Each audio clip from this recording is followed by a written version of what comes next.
verset 8. La Bible dit, de 1 Timothy, chapter 2, verse 8. La Bible dit, je veux donc que les hommes prient en tout lieu, en élevant des mains pures, sans colère ni mauvaise pensée. Amen. Ok, je lis maintenant dans Marc, chapitre 11, verset 17. Marc 11, 17.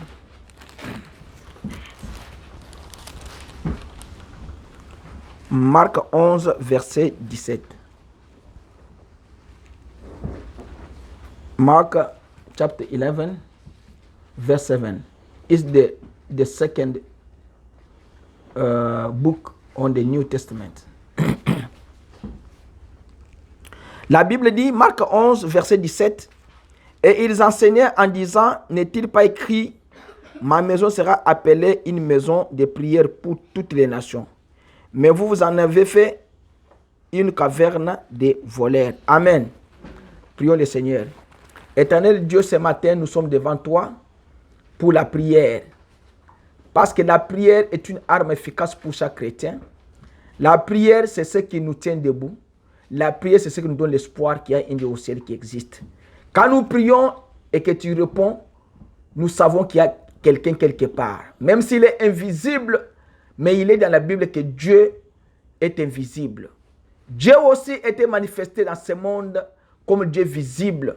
Que les gens pouvaient toucher, ils pouvaient manger, ils pouvaient pleurer, ils pouvaient dormir. Mais celui qui était en lui, il était celui que les hommes ne voient pas. Parce que tu avais dit à Moïse, personne ne peut me voir. Car si l'on voit Dieu, l'on mourra.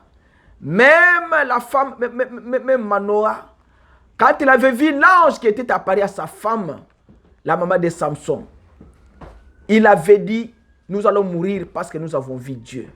Seigneur, nous t'invitons maintenant ce matin que le Saint-Esprit se descende dans cet endroit, qu'il nous console, qu'il enlève mes paroles à moi, qu'il mette ses propres paroles, qu'il enlève les pensées dans mon frère et dans ma soeur, que le Saint-Esprit mette sa pensée en elle.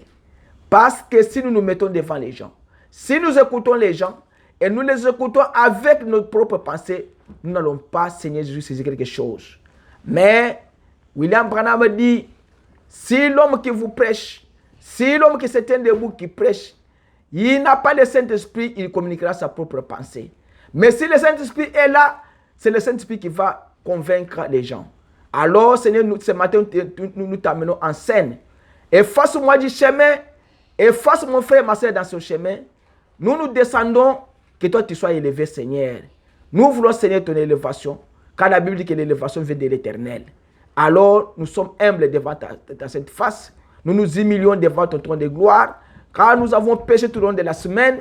Maintenant, nous sommes venus, Seigneur, pour prier et pour que tu puisses nous pardonner. Nous te disons merci. Bénis ceux qui sont venus, ceux qui ne sont pas venus. Tu sais le pourquoi, Seigneur, pour donner ta gloire au nom de Jésus. Amen. Ok. Ce matin, je vais prêcher une petite prédication, exhortation sur triomphe dans la prière. C'est là où nous allons. Triomphe dans la prière. Alors, nous allons parler de triompher par la prière. Alors, parce qu'un chrétien doit avoir la victoire quand il prie. Un chrétien doit triompher en priant. Parce que si vous priez et vous ne triomphez pas, c'est que c'est Satan qui triomphe sur vous. Alors, triomphe signifie quoi d'abord? Triomphe, c'est une victoire éclatante de quelqu'un, d'un groupe, ou quand on fait une élection, quelqu'un qui triomphe, c'est une victoire éclatante. Ça veut dire que quand vous triomphez sur les démons, vous avez une victoire éclatante. Vous comprenez ce que je veux dire par là? Ça veut dire que si vous êtes devant un événement, vous priez, la chose arrive, vous êtes à 100%. C'est ce qu'on appelle une victoire éclatante. Tu peux être à 90%, tu peux être à 98%. Alors, c'est ce qu'on appelle victoire éclatante, c'est ce qu'on appelle triomphe. Alors, ou bien triomphe, c'est un succès décisif ou éclatant de quelque chose. Lutter pour le triomphe d'une cause. Quand vous priez Dieu, vous avez un problème. Et quand vous priez Dieu, il y a une cause qui vous pousse à prier Dieu. Parce que si vous n'aviez pas un problème ou une cause, vous n'allez pas vous agenouiller chaque jour vous priez. Quand vous priez chaque jour dans votre vie, c'est qu'il y a une cause qui vous amène à la victoire.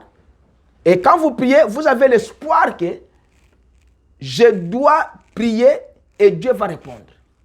Et quand vous êtes dans cet état-là, c'est ce qu'on appelle la foi.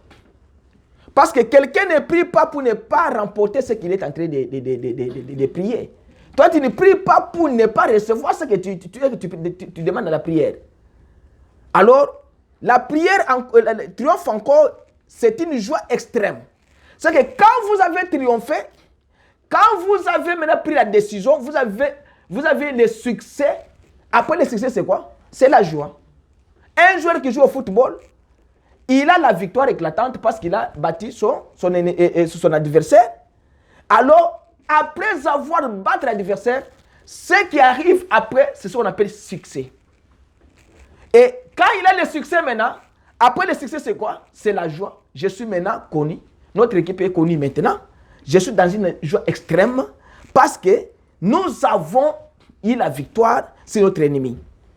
Et après maintenant, la joie extrême, il y a la quatrième chose qui entre, c'est quoi? C'est que vous entrez solennellement.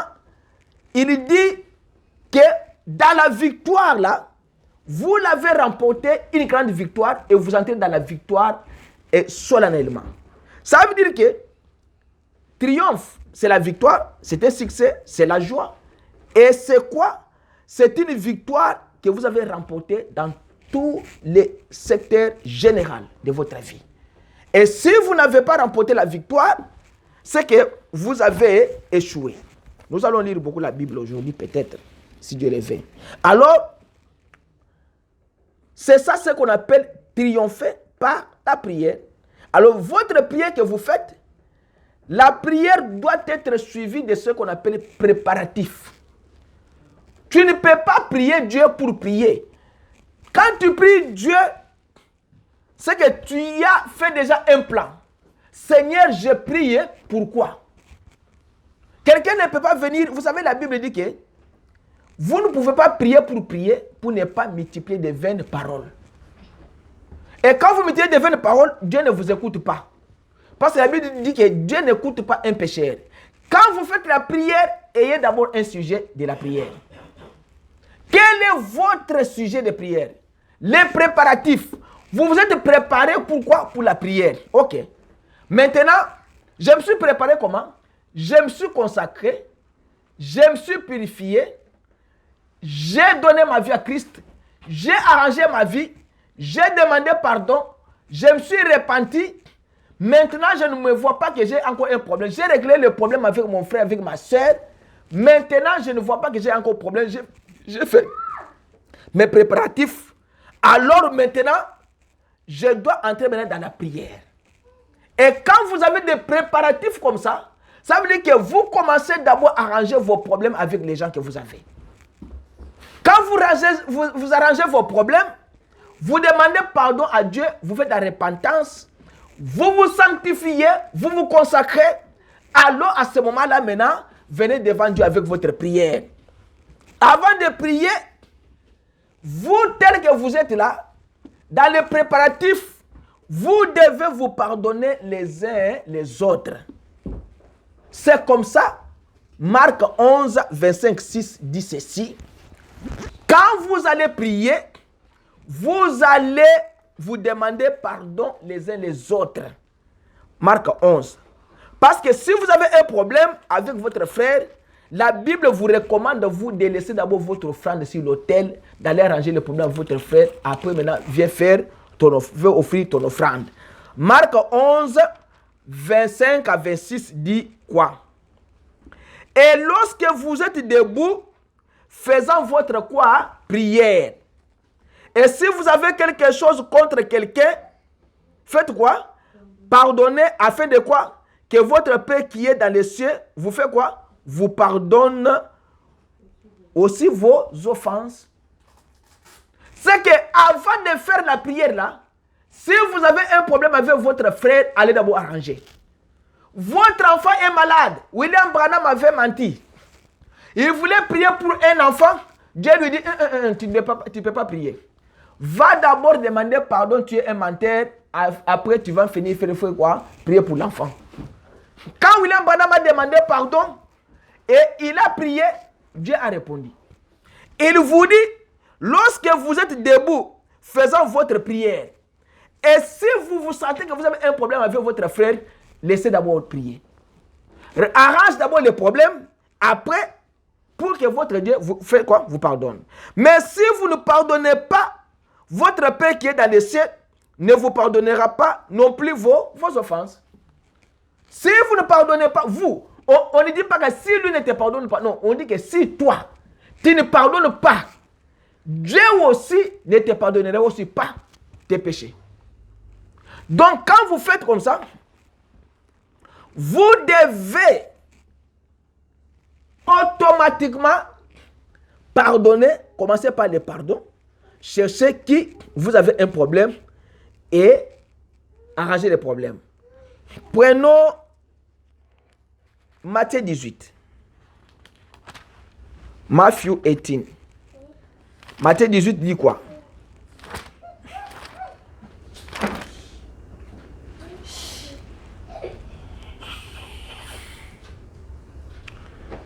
Matthieu 18, il dit,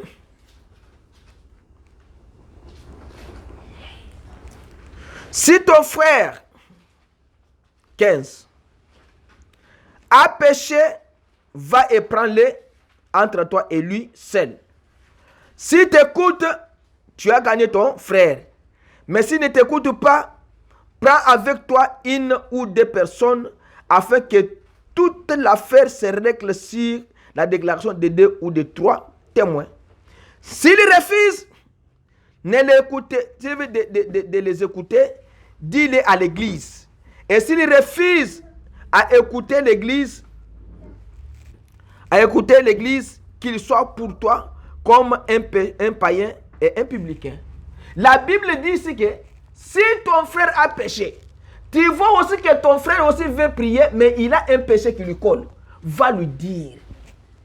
Va lui dire, frère, même si tu pries, Dieu ne doit pas répondre parce que moi je t'ai vu voler. Il a un péché qui lui colle. Alors vous devez faire quoi? Vous devez aller le lui dire afin de ramener votre frère. Dans la prière, dans les préparatifs, il y a ce qu'on appelle foi en Dieu. Quand vous priez, vous devez appliquer la foi dans la prière. Marc 11, 22 dit,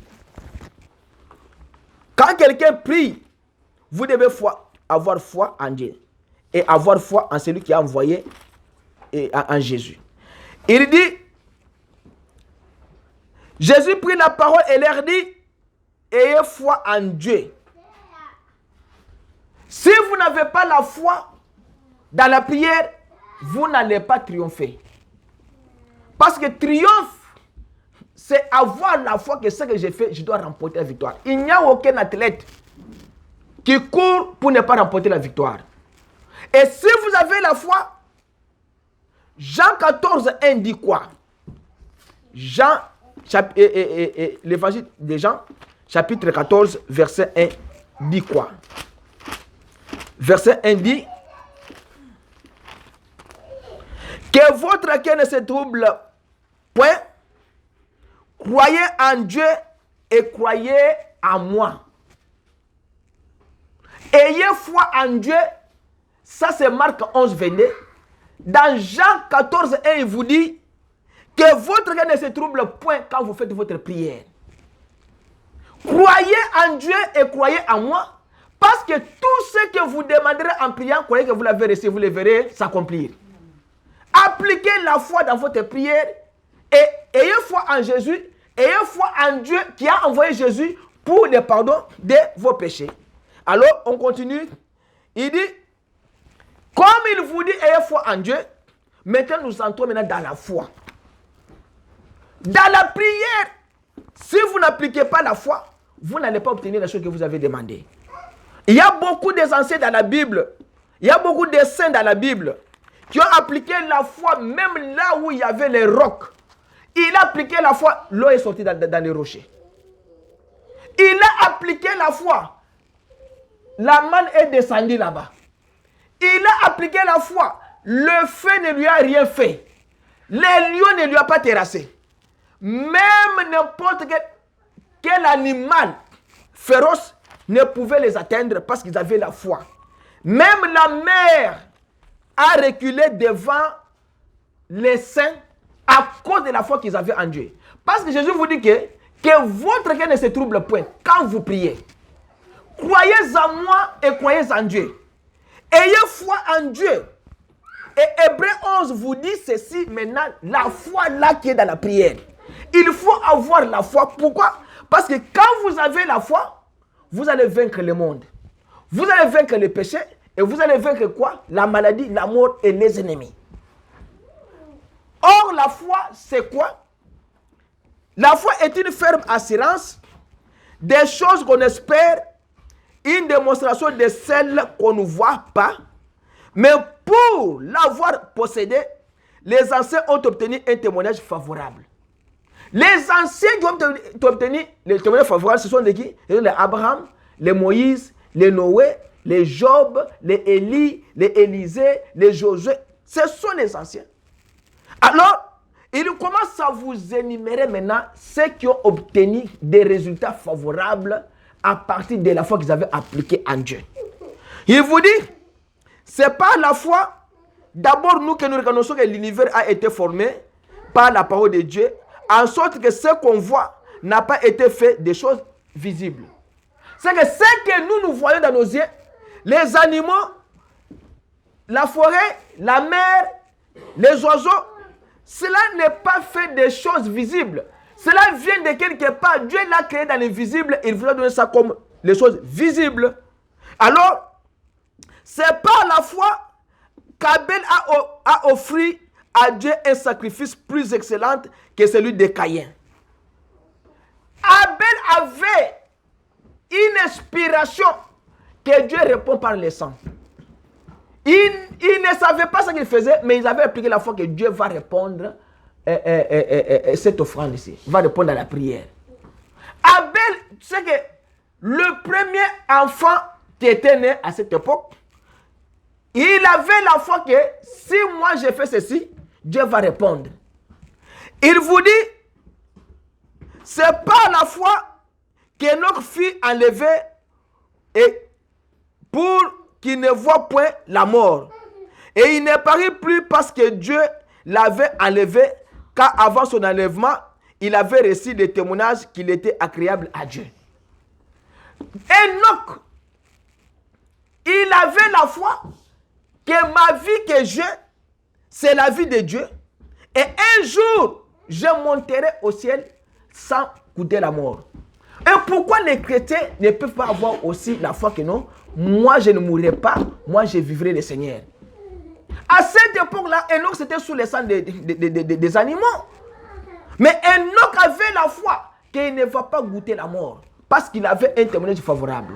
C'est ce que nous disons chrétiens. Est-ce que avez-vous un témoignage favorable dans votre quartier? Est-ce que même dans votre famille, vous avez un témoignage favorable? Les gens peuvent témoigner que cet homme ici, c'est l'homme de la famille. Est-ce qu'ils peuvent témoigner ça? Est-ce que les gens peuvent dire que non, dans ce quartier, si cet homme ici, c'est l'homme qu'il fallait pour ce quartier? Ce gouverneur, c'est le gouverneur qu'il fallait pour cette province? Ce président, c'est le président qu'il fallait pour ce pays? Est-ce que avez-vous un témoignage favorable au travail? Est-ce qu'on peut aussi te solliciter par des gens que non, viens dans ma maison et prie? Et quand tu parles, les gens ont eu encore le goût de t'appeler encore pour que tu puisses revenir. Parce que Pierre, quand il a parlé à Joppé, les gens là qui l'avaient appelé, ils avaient encore l'envie que Pierre puisse revenir encore et parler à eux. Parce que quand il a parlé, il a terminé, le Saint-Esprit est descendu. Est-ce que quand vous allez dans la maison des gens, les gens peuvent encore avoir le goût que vous puissiez encore retourner dans cette maison-là? Il y a des gens qui viennent dans des maisons des gens et que les enfants ou bien les papas disent non, cet homme ici ne retournera plus jamais dans ma maison, même un jour. Pourquoi? C'est à cause des comportements que vous n'avez pas un témoignage favorable. Chaque chrétien doit avoir un témoignage favorable. Quand vous avez un témoignage favorable et vous avez la foi, maintenant que non, maintenant je dois voir le ciel. Si tu pars à l'église, tu pars pour faire quoi? Tu ne pars pas pour regarder le pasteur, mais pour regarder les frères et les sœurs. Tu pars à l'église pour préparer ta vie afin que Jésus-Christ, quand il viendra, qu'il puisse te prendre. Tu pars à l'église pour améliorer ta vie. Tu pars à l'église pas pour être vu des hommes, mais que Dieu te pardonne tes péchés. Par la foi,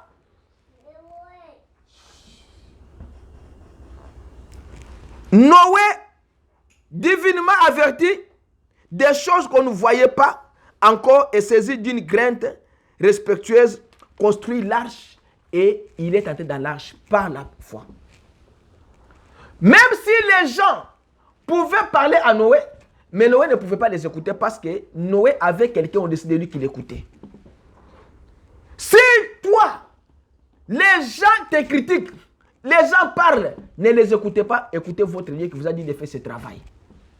Si quelqu'un ne veut pas venir à l'église, ce n'est pas ton problème. Laissez-lui, parce que du temps de Noé, le monde entier avait refusé d'entrer dans l'église de Noé. Seulement Noé, sa femme, ses enfants et ses belles-sœurs. Que cela ne vous effraie pas.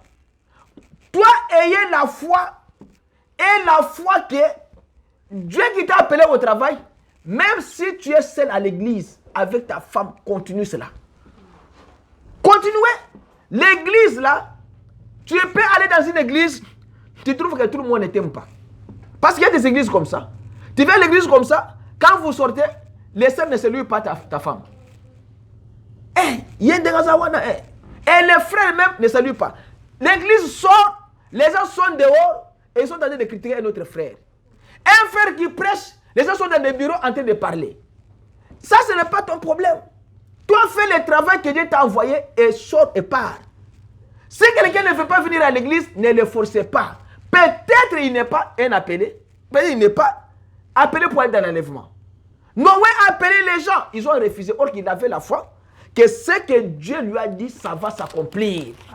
Ayez la foi que les promesses que Dieu a promis pour ta vie, ça va s'accomplir. Dieu avait dit que toi, tu ne mourras pas au Congo. Dieu avait déjà vu que, quelles que soient les conditions, tu seras en Amérique, en Europe, en Asie. Ayez la foi que Dieu qui vous a amené ici en Amérique, il prendra soin de vous. Dieu ne peut pas te prendre quelque part et te laisser quelque part. Non, non, non, non. Dieu te prend quelque part, il te dépose quelque part, et puis il te prend encore là-bas, il t'amène à la destination finale. Tu dois savoir que tel que tu es ici, il y a une destination finale pour ta vie.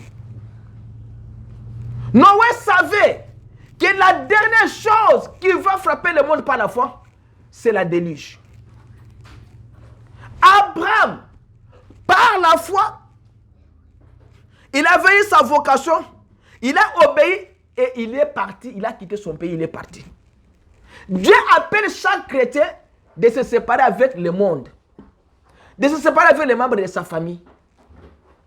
Si vous ne vous séparez pas avec le monde, quand je parle des membres de la famille, vous comprenez ce que je veux dire. On n'a pas dit que vous allez haïr ton frère. Non, non, non, non.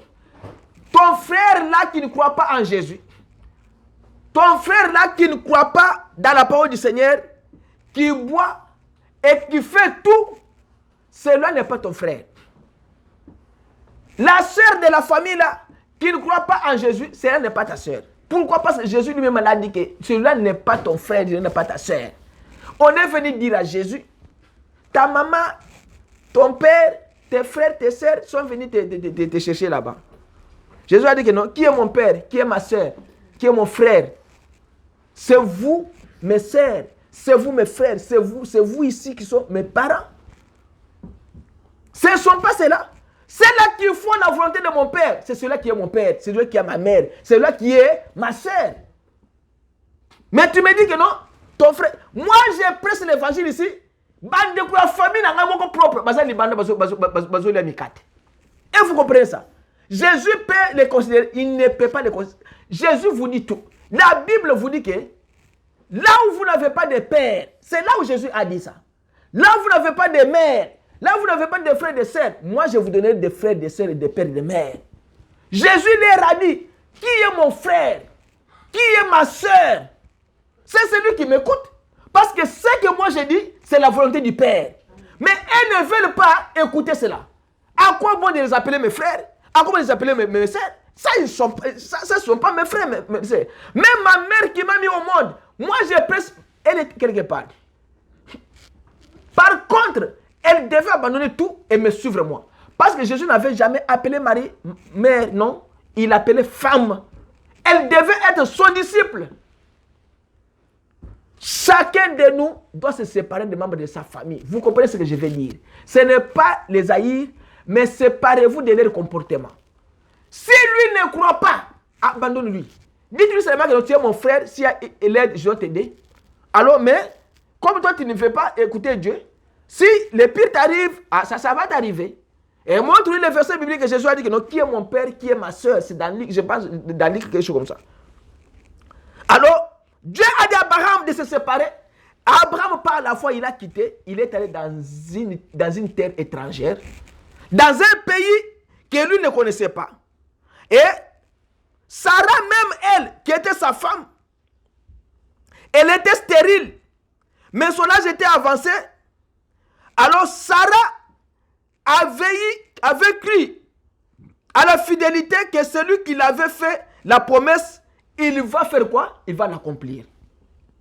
Elle était fidèle à la promesse du Seigneur. Seigneur m'a promis qu'il me donnera un enfant. Elle était déjà dans les 90 ans. Quelle est la femme, 90 ans, qui peut espérer un enfant? Dieu est venu à 89 ans. Dieu lui a dit, l'année prochaine, tu auras un fils. Mais il n'avait pas d'espoir. Par la foi, elle a triomphé. Par la foi, Abraham a remporté la victoire. Par la foi, elles étaient en succès, la joie et la bénédiction éternelle. Alors, la Bible continue pour dire, c'est par la foi qu'Isaac a béni Jacob et Ésaü. C'est par la foi que Jacob mourant bénit chacun de ses fils. C'est par la foi que Joseph mourant fit mention de la sortie des fils d'Israël et qui donna des ordres au sujet de ses eaux. C'est par la foi que Moïse, à sa naissance, fut caché pendant combien? 3 mois par ses parents. Et Moïse savait, les parents de Moïse savaient que par la foi, notre enfant ici, c'est celui qui sera le libérateur. C'est celui-là que Abraham avait promis. C'est celui-là que Joseph a dit que non, vous sortirez, celui qui nous ferait sortir. C'est celui-ci. C'est par la foi que vous allez être des vainqueurs de la mort, amen, les vainqueurs des maladies, les vainqueurs de vos ennemis. Amen. C'est par la foi que vous serez les vainqueurs de quoi? De tous les sorciers de vos familles. Les gens qui vous bloquent, les blocages, les malédictions, les paroles de mauvais sorts, faites-les sortir dans votre vie par la foi. Dites à Dieu que moi je suis venu dans ce pays par la promesse de Dieu. Et je suis convaincu, comme Josué, être convaincu que si je prononce la parole va atteindre quelqu'un. Vous savez, les sorciers, un sorcier ne peut pas fuir beaucoup plus la prière. Mais la parole de la bouche que vous sortez, ça a une puissance, ça peut coller un sorcier et le sorcier peut mourir. Pourquoi? Parce que Josué, ça c'est dans Josué 10, être convaincu. Il était convaincu que si je prononce la parole, le soleil va s'arrêter. Josué n'avait pas fait la prière. Josué avait dit au soleil, il n'avait pas dit non, soleil, toi tu es créature de Dieu, je te demande de... Non, ça c'est la prière. Mais il a regardé le soleil, soleil, arrête-toi si Gabaon. Il a prononcé la parole et il était convaincu que ce qu'il dit, ça va arriver. Et quand il a prononcé la parole, le soleil s'est arrêté. Josué 10, 12. Ce jour-là où l'Éternel donna aux Israélites la victoire sur les Amoréens, Josué s'écria devant tout Israël. Il n'avait pas prié, il s'est crié devant tous les peuples. Quand les gens te combattent dans votre vie, n'allez pas dans le chemin de la prière. Allez directement en prononçant la parole, ça va lui atteindre. Ça, c'est ce qu'on appelle la puissance de l'épouse. C'est ce qu'on appelle la puissance de la parole. La parole que nous avons a une puissance, mais vous négligez cela. Quelqu'un qui vient chez vous à la maison, il fait tout, il vous tape, les enfants sortent les fikir défigurés. Alors vous le laissez. Non. Prononce la parole comme Josué. La parole va atteindre la personne qui a fait. Il y a aussi des gens qui sont déjà morts dans ce monde à cause de vos paroles que vous avez prononcées sans le savoir. Dieu a déjà effacé beaucoup de gens à cause de vos paroles que vous avez prononcées sans le savoir. Il s'écria devant tout Israël. Qu'est-ce qu'il a dit? Il a dit, soleil, arrête-toi sur Gabaon. Il n'a pas prié. Il était convaincu par la foi que ce que j'ai dit, ça va s'accomplir. Et toi, l'île, fais halte sur la vallée d'Ayolan. Alors, le soleil s'est arrêté. La ligne s'est arrêtée. C'est que Dieu a arrêté des astres, des lumineux. Parce que si le soleil s'arrête, la ligne ne s'arrête pas. C'est ce qu'on appelle éclipse. Mais Dieu a arrêté le soleil par la parole de Josué. Il a arrêté aussi la ligne. Josué savait que la ligne sont aussi Gabaon. Et aussi le soleil sont aussi Gabaon. Et la ligne sont aussi quoi? Yalon. Il le savait. Et le soleil s'arrêta. La ligne suspendit son cours jusqu'à ce que la nation d'Israël y réglait ses comptes avec ses ennemis. Aujourd'hui, par la foi, réglez vos comptes avec vos ennemis. Réglez les comptes. Dites-les que non. Josué avait réglé les comptes. C'est que la course que la ligne pouvait faire, Dieu a dit arrête-toi, mon serviteur a dit quoi? A dit que arrête-toi. Dieu a exaucé la parole. Réglez vos comptes avec vos ennemis. Dites à ton ennemi que n'écris pas si haut. Si vous prenez Psaume 75, il est dit comme ça. N'écris pas haut. Ne te glorifie pas. Ne dites pas que non, j'ai remporté la victoire. Non. Mais toi, tu seras écrasé par mon Seigneur. Il a dit Josué. Il a réglé ses comptes avec ses ennemis jusqu'à ce que Dieu les a exterminés. Un chrétien, la foi dans la prière va triompher et ça va vous faire quoi? Ça va vous donner la victoire éternelle. Ces ennemis-là, ils n'étaient pas sortis vainqueurs, c'est Josué qui était sorti vainqueur. Josué avait vu que non, j'ai besoin du temps. Pierre, être convaincu. Acte 3, 6. Il est passé, il a trouvé un infirme. Il lui a demandé le monde. Est-ce que tu peux me donner l'argent? Pierre a dit que non. Je n'ai pas d'argent. Je n'ai ni l'eau ni l'argent. Mais ce que j'ai, je te le donne. Au nom de Jésus, lève-toi et marche. Pierre était convaincu par la foi que ce qu'il va dire, ça va s'accomplir. Quand vous allez dans la prière, soyez reconnaissant envers le Dieu qui vous a donné la vie. Quand vous allez dans la prière, commencez par reconnaître que Dieu, il est le rémunérateur de celui qui le cherche. Soyez reconnaissant envers Dieu. Premièrement, ça, Dieu va vous honorer. Mais quand vous venez à Dieu, tu n'es pas reconnaissant envers Dieu. Tu es quelqu'un qu'on débrie pour venir à l'église. Tu es quelqu'un qu'on débrie pour venir prier. Un chrétien n'est pas comme ça. Un chrétien doit reconnaître les bienfaits de Dieu. Un chrétien doit reconnaître les bienfaits que Dieu lui a fait dans sa vie. Tu dois reconnaître que tu ne devais pas, j'ai dit ceci ici, tu ne devais pas rouler la voiture à 20 ans. Tu le sais toi-même. Tu sais que toi, tu ne peux pas acheter une voiture de 50 000 $ à 20 ans. Mais Dieu t'a permis de quitter ton pays, de venir dans ce pays pour avoir tout. Soyez reconnaissants envers Dieu dans vos prières. Soyez reconnaissants. Vous n'êtes pas reconnaissants. La Bible dit que ne soyez pas mais reconnaissants seulement en parole, soyez aussi reconnaissants en action, dans les actes. Tu es reconnaissant, tu veux te dire, oh Seigneur, je suis reconnaissant parce que j'ai prié avec foi, tu as guéri ma fille. Voici mon offrande. Voici ce que je vais te dire. Voici ce que je dois faire pour ton serviteur. Voici ce que je dois faire pour ta fille. Il faut le faire. Ne soyez pas seulement reconnaissant dans les paroles. Non, non, non. Dieu n'est pas un Dieu toujours de la parole. Dieu est Dieu des actions.